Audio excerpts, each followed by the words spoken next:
A tri-state woman says she tried protecting her younger brother from gunshots, but was too late.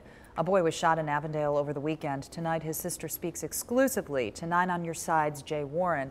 Jay Warren spoke with her about just a short time ago with her account of the shooting. Jay? Yes, I spoke to her up here in Mount Healthy, and she says she was just walking back from the store with her younger brother and her own daughter when the shots were fired.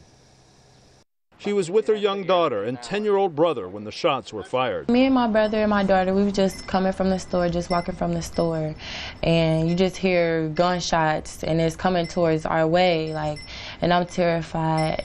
All we were doing was just walking to the store. It just happened for no reason, being at the wrong place at the wrong time. She says she doesn't have any enemies and can't understand why someone would open fire like that. Her brother, Christopher Forey, was shot both in the neck and the hand. I was panicking. I had my daughter in my hand while I was holding on to my little brother, praying for him.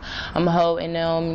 Neighbors come out to help. I'm trying to keep his blood in. Amazingly, young Christopher is expected to make a full recovery.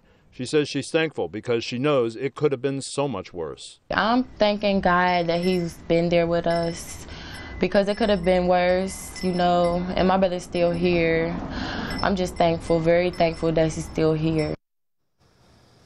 Now, Cincinnati police say they may have a lead into who this person or persons are, but they are looking for help from the community. It's a silver Nissan Altima that they're looking for. If you have any information on that, call Crime Stoppers at 513-352-3040. Jay Warren, 9 on Your Side, Mount Healthy.